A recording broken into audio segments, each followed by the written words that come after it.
you ever just want to be able to walk around your house and have it respond to your presence, and maybe you want to make a cup of coffee, or maybe you're doing dinner, or you want to get something out of the pantry.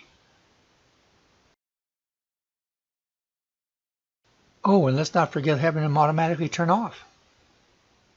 Now, probably a disclaimer is warranted here. This video is not for those people who are really into home automation and want everything hooked up to their wireless network or hub and voice controlled. I'll be releasing videos on those a bit later. So here's how you can take your first step into home automation. And it's a baby step. You don't have to have any computer technical skills, but you can still achieve a nice effect that gives you some cool and helpful lighting around the house. What's even better, it requires no tools, no drilling, and no wireless networking. Now you can find several light strips that will do the same thing, the ones I'm showing you that I used. Matter of fact, I put the links to the ones I have in the description of this video so you can go find them there. So let's pull them out of their box and take a look at them and then show you how to install them. First of all, there's two in the pair, so for somewhere around $20 you get 2 lights. You'll also get 2 USB charging cables that you can plug into a USB connection and then plug into the light to charge them. But you're only really going to need one. So let's take a look.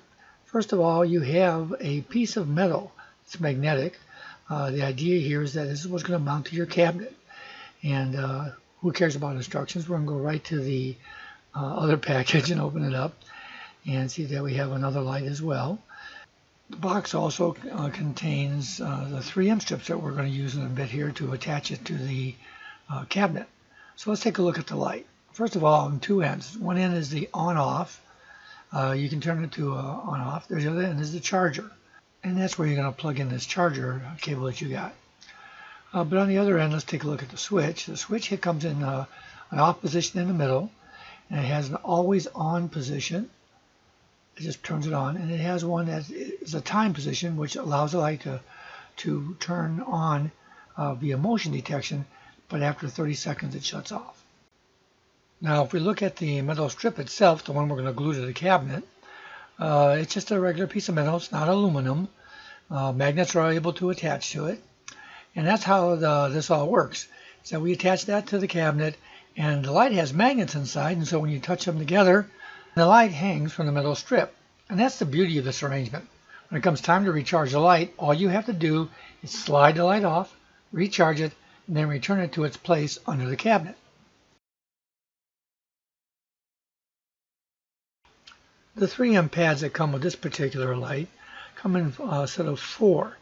You can pull them all off at once, but what's good about this is that you pull them off one at a time, which allows you to attach them one piece at a time, which makes it a heck of a lot easier to align them correctly so you don't have them mounted all crazy askew on the strip itself.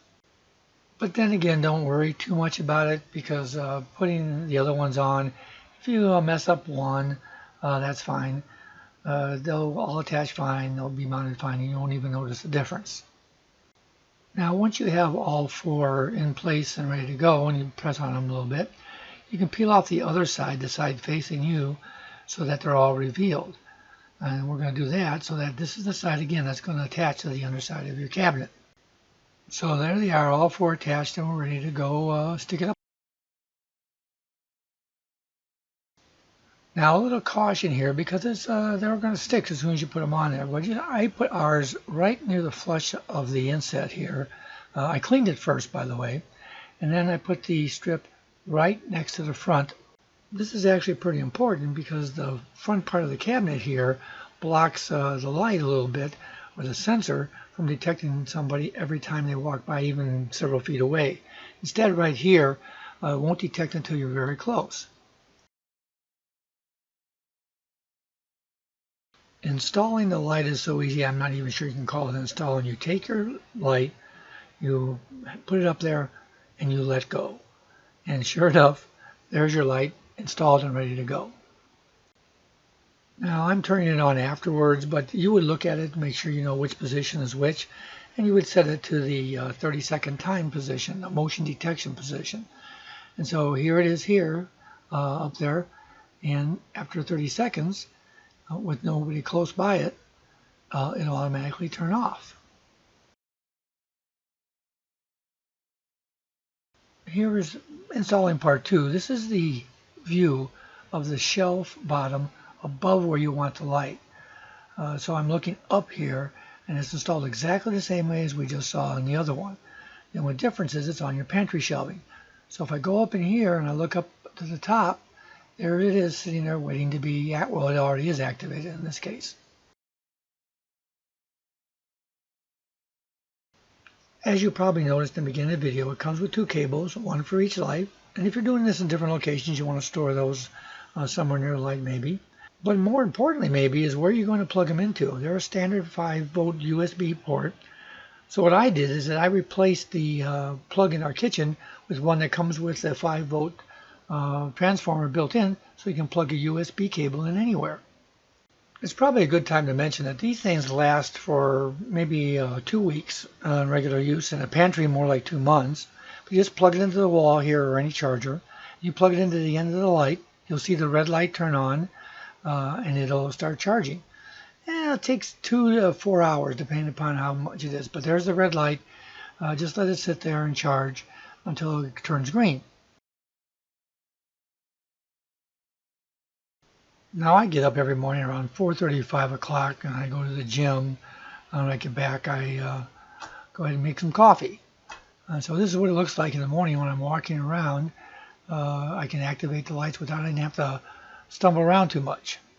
And there you have it, an easy way to get into home automation. It's low cost, simple to install, requires no electrical power wiring, and no wireless networking. And stay tuned for the next of the series. We're going to go to a little more advanced kitchen lighting. It's not going to be rechargeable, but it's not going to require wiring as well. So see you then, and welcome to the world of home automation. Hey, if you found this video helpful, don't forget to like this video. And if you want to get more, just subscribe to Old Guy Geek. You can also follow me at Facebook or Twitter. The links to those are in the description of this video.